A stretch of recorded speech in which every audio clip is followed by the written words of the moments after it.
Chandler, hey! Hey, you guys! Hey!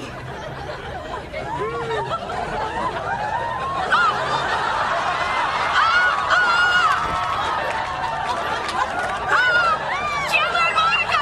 Chandler and Monica! Oh my God!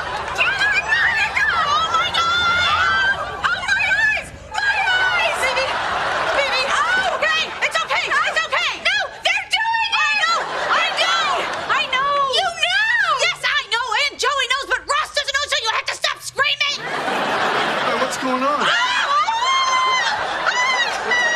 What? Nothing! Oh, God, we're just so excited that you might get this apartment! Actually, it looks really good.